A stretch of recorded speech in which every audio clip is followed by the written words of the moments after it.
তোমাদেরকে অনেক অনেক স্বাগত জানাই। তো আজকের ব্লগটা বিকাল থেকে শুরু করেছি। এখন প্রায় বিকাল বাজে 5:30 নাগাদ। তো আমরা আজকে বেরিয়ে পড়েছি এক মন্দির দর্শনে। এই মন্দিরটা তোমরা আগেও দেখেছো আমার ভিডিওতে। আর এখানে আসতে আমাদের খুব ভালো লাগে। কালকে কোনো প্ল্যান ছিল না, হঠাৎ করে প্ল্যান হলো যে চলো ঘুরে আসি আর সন্ধেবেলায় কিছু খাওয়া দাওয়া করে আসি। সেই উদ্দেশ্যেই আজকে আমরা সন্ধেবেলায় বেরিয়ে পড়েছি। এই যে এখন আমরা মন্দিরে ঢুকে পড়েছি, এসেছি আমরা টোটো করে। আর আসার সময় ভিডিওটা করতে পারিনি। আর তোমরা তো জানো যে এই বাচ্চাগুলো থাকলে কেমন আমাদের ভিডিও করতে অসুবিধা হয়। এদের ঝগড়া তো আর শেষ হয় না। বসা নিয়ে তো প্রথমত ঝগড়া হয়, তোমরা অনেক ভিডিওতেই আমার দেখেছো। তাই ওদের সামলাতে সামলাতে আর ভিডিও করা হয়নি। তো এখানে আমরা মন্দিরে এসেছি, এখন প্রায় 6:30 বাজে। তো সন্ধ্যা আরতি আধ ঘন্টা দেরি আছে, কিন্তু এতক্ষণও সময় থাকলে আমাদের হবে না। বাচ্চাগুলোকে নিয়ে এসেছি, বাড়ি ফিরতে হবে, আবার খাওয়া দাওয়াও আছে। তার জন্য আমরা বেশি দেরি করব না। এখানে আমরা ওই মন্দির দর্শন করব, একটু বসবো, তারপর চলে যাব।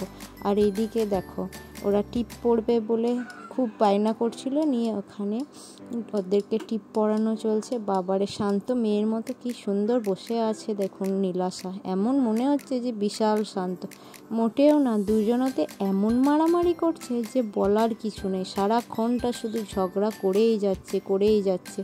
আর এই যে ওর দেখা দেখি উনিও চলে এসেছেন, এই যে এখানে বসে টিপ নেবে। আর ওরা মূলত এসেছে ওই প্রসাদের জন্য, ওই দানা দানা চিনির দানাগুলো রয়েছে না, ওইগুলো নেওয়ার জন্য।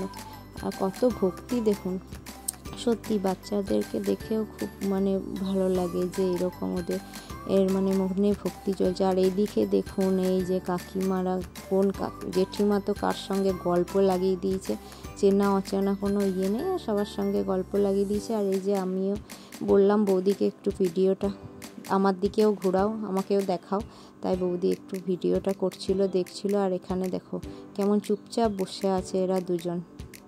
আর এখানে আমরা বলছিলাম যে চলো চলো চলো, কিন্তু এদের গল্পই আর শেষ হচ্ছে না। নিয়ে আমরা অনেকক্ষণ ধরে বললাম যে চলো এবার তো আমাদেরকে যেতে হবে।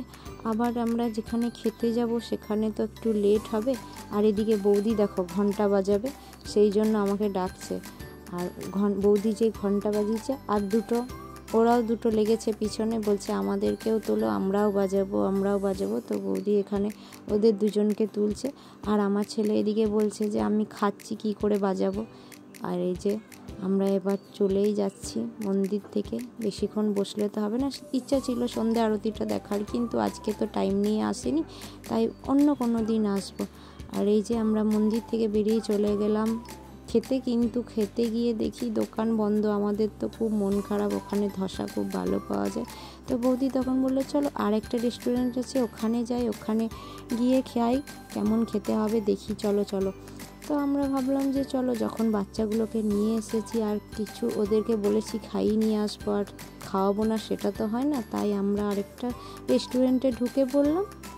ওখানে দেখো সবাই মিলে আমরা বসতে ব্যস্ত, আর এদিকে আমার ছেলে মেনু কার্ড দেখতে ব্যস্ত। আমরা ধোসা খাবো বলেই গেছিলাম। এই সন্ধেবেলায় কি আর অন্য কিছু খাওয়া যায়, সেই জন্য ধোসা আসতে অনেক দেরি করছিল। আর এদিকে বাচ্চাগুলো বলছে আমার খিদে পেয়ে গেছে।